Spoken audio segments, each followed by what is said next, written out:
అనంత పద్మనాభస్వామి దేవాలయం గత కొన్నేళ్ల నుండి ప్రజలలో బాగా వినిపిస్తున్న పేరు. ప్రపంచంలోనే అత్యంత సంపన్న ఆలయాల్లో ఒకటిగా ప్రసిద్ధిగాంచిన ఈ మందిరం కేరళ రాజధాని తిరువనంతపురంలో ఉంది. శ్రీ మహావిష్ణువు 108 దివ్య ప్రదేశాల్లో ఒకటైన ఈ గుడిలో పాల సముద్రంలోని శేషపాన్పుపై పవలిస్తున్న ఆ శ్రీహరి రూపాన్ని ఇక్కడ చూడవచ్చు. పద్మాన్ని నాభియందు కలిగి ఉన్నాడు కాబట్టి ఆయన్ని పద్మనాభుడిగా పిలుస్తున్నారు. కొన్నేళ్ల క్రితం ఈ మందిరం నేలమాళిగల్లో బయటపడిన బంగారం వల్ల ఈ గుడి సర్వత్రా చర్చనీయాంశమైంది.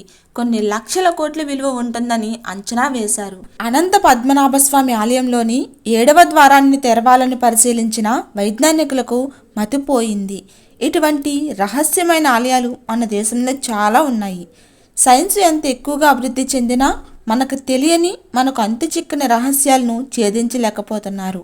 అందుకు ఉదాహరణగా అనంత పద్మనాభస్వామి ఆలయం. స్వయంగా మన దేశ ఉన్నత న్యాయస్థానమైన సుప్రీంకోర్టు దగ్గర నుండి కూడా ఈ ద్వారాలను తెరవటానికి అనుమతిని తీసుకోవలసిన పరిస్థితులు ఎందుకు ఎదురయ్యాయి? అసలు అందులో ఏముంది?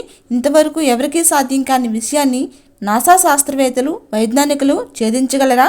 అసలు పద్మనాభస్వామి ఆలయ చరిత్ర ఏంటి అనే విషయాలను ఇప్పుడు తెలుసుకుందాం. 7వ ద్వారాన్ని తెరవటానికి వెళ్ళిన నాసా వైజ్ఞానికుల శరీరం చల్లబడిపోయింది. స్వయంగా నాగులే ఆ ద్వారాన్ని కాపలా కాస్తున్నాయని తెలుసుకొని వెనుదిరిగి రావటం తప్పలేదు. మనం మాట్లాడుకుంటున్న ఆలయం దక్షిణ భారతదేశంలోని కేరళలో తిరువనంతపురంలోని అనంత పద్మనాభస్వామి ఆలయం. ఈ ఆలయంలో 7 గదులు రహస్యంగా ఉన్నాయని చెప్పుకుంటారు. అందులో 6 మన ప్రభుత్వం అనుమతితో ఇప్పటికే తెరుచుకున్నాయి. కానీ 7వది మాత్రం ఇంకా రహస్యంగానే ఉంది. నాసా వైజ్ఞానికులు ఆ ద్వారాన్ని తెరవటానికి ఉన్నత న్యాయస్థానం అనుమతి తీసుకొని మరీ తెరిచి చూడగా తక్షకుడు వంటి విషసర్పాలు ఆ ద్వారానికి వేలాడుతూ కనిపించాయి. ఎందుకంటే ఆ ద్వారం నాగబంధంతో నిర్మించబడి ఉంది. ఎవరైనా ఆ ద్వారాన్ని తెరవటానికి ప్రయత్నిస్తే అనుకోని విధంగా చనిపోతున్నారు. నాగబంధంతో పాటు దేవతలు కూడా ఆ ద్వారానికి కాపలా కాస్తున్నారు. ఎవరు ఎన్ని ప్రయత్నాలు చేసినా ఆ ద్వారాన్ని మాత్రం తెరవలేకపోతున్నారు. 1923లో ఒకసారి కొంతమంది దొంగలు ఈ ద్వారాన్ని తెరవటానికి ప్రయత్నించారు. కానీ ఆ ద్వారం దగ్గరకు వచ్చేసరికి వాళ్ళని ఒక విషసర్పం వెంబడించింది. అనుకోని విధంగా వాళ్ళు చనిపోయారు. నవరత్న ఖనిజ ఆభరణాలు, కొన్ని కోట్లు విలువ చేసే వస్తువులు ఆ గదిలో ఉన్నాయి. లెక్కలేనంత అపార సంపద దాగి ఉందని నమ్ముతారు. అయితే 2016లో మన భారత ప్రభుత్వం కొంతమంది వైజ్ఞానికులకు ఈ ద్వారం తెరవడానికి అనుమతినిచ్చింది. ఆ అనుమతి ఇప్పటికీ మన వాళ్ళకి పశ్చాత్తాపంగా మారింది. ఎందుకంటే అక్కడికి వెతకడానికి వెళ్ళిన ప్రతి ఒక్కరూ అనుకోని విధంగా మరణానికి లోనవుతున్నారు. నాగబంధం వేసిన కారణంగా దానిని కేవలం గరుడ మంత్రం తెలిసిన పూజారి మాత్రమే తెరవగలడని అప్పటి నుండి విశ్వసిస్తున్నారు. ఈ ఆలయం దక్షిణ భారతదేశంలోని తిరువనంతపురంలో ఉన్న విష్ణు ఆలయం. అనంత పద్మనాభస్వామి అక్కడ వెలిసి ఉన్నారు.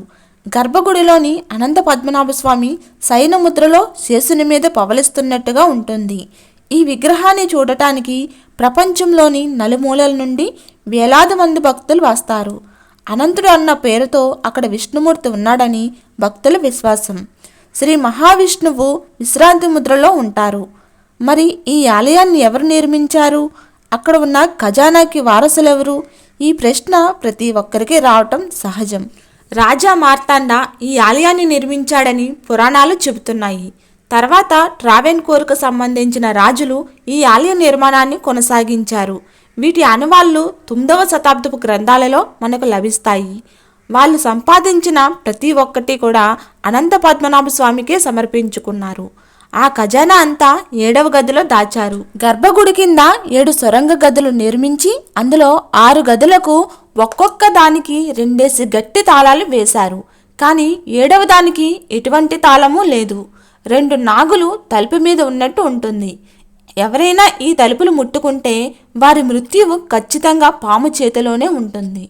ఖజానా అంతా 7వ గదిలో ఉందని తెలిసిన తర్వాత చాలామంది దొంగలు ఖజానాను దొంగలించడానికి విశ్వ ప్రయత్నాలు చేశారు. కానీ వారంతా ఏదో ఒక కారణంతో చనిపోతూనో లేదా పారిపోతూనో ఉన్నారు. 2016లో సుందర్ రాజన్ అనే ఒక IPS అధికారి సుప్రీంకోర్టులో దీని గురించి దావా వేసి ఆ ఖజానాను బయటకు తేవాలని విశ్వ ప్రయత్నం చేశారు. అందుకు సుప్రీంకోర్టు 7 సభ్యులతో కూడిన ఒక ధర్మశాస్త్రాన్ని ఏర్పాటు చేసింది. అయితే తిరువనంతపురంలో ప్రజలు మాత్రం ప్రభుత్వం అంగీకరించినా కూడా ఆ ద్వారాన్ని తెరవటానికి అనుమతించమని, ఆ గది తలుపులు ఒకవేళ తెరిచినట్లయితే ప్రపంచం అంతమవుతుందని, ముప్పు వాటిల్లుతుందని అందుకు నిరాకరించారు. కానీ సుప్రీంకోర్టు మాత్రం ఆ తలుపులు తెరవటానికి అనుమతినిచ్చింది. సుప్రీంకోర్టు వేసిన కమిటీలో ఐపీఎస్ అధికారులు, నాసా వైజ్ఞానికులు, కలెక్టర్లు, పబ్లిక్ ప్రాసిక్యూటర్లు ఉన్నారు. వాళ్ళంతా ఒక్కొక్క తలుపును తెరుచుకుంటూ వచ్చి చూశారు. అంత ఖజానా చూసేసరికి ఒక్కొక్కరికి మతిపోయింది.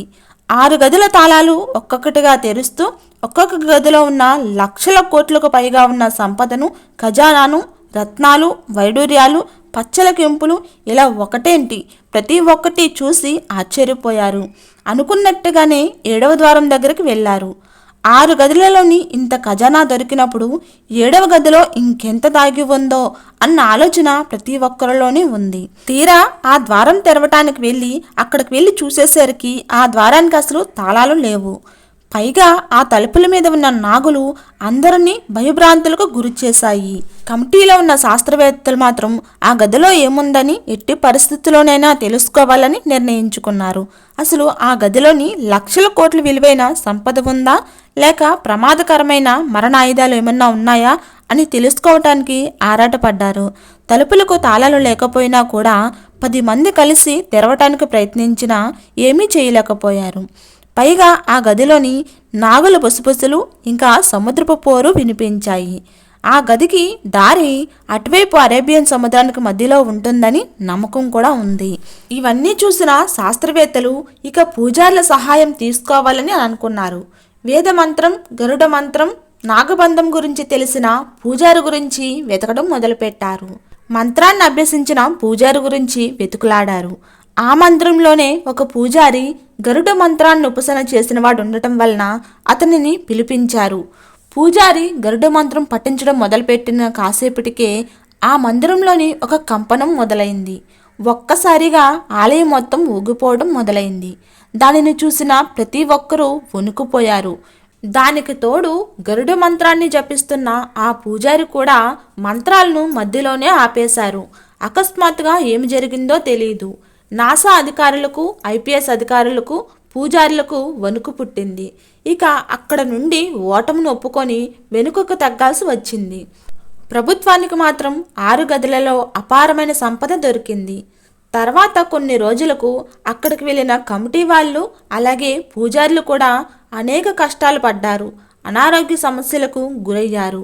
ఆలయ పూజారులు ప్రభుత్వానికి ఒక విన్నపాన్ని సమర్పించారు. 7వ గది ద్వారాన్ని తెరవటానికి ప్రయత్నించిన ప్రతి ఒక్కరి పరిస్థితి చాలా దారుణంగా ఉంది. అందువల్ల తమ ప్రాణాలను అరచేతిలో పెట్టుకొని బ్రతకలేమని, ఇంకెప్పుడు ఆ ద్వారం జోలికి రావద్దని విన్నవించారు. ప్రభుత్వం కూడా తలవంచక తప్పలేదు.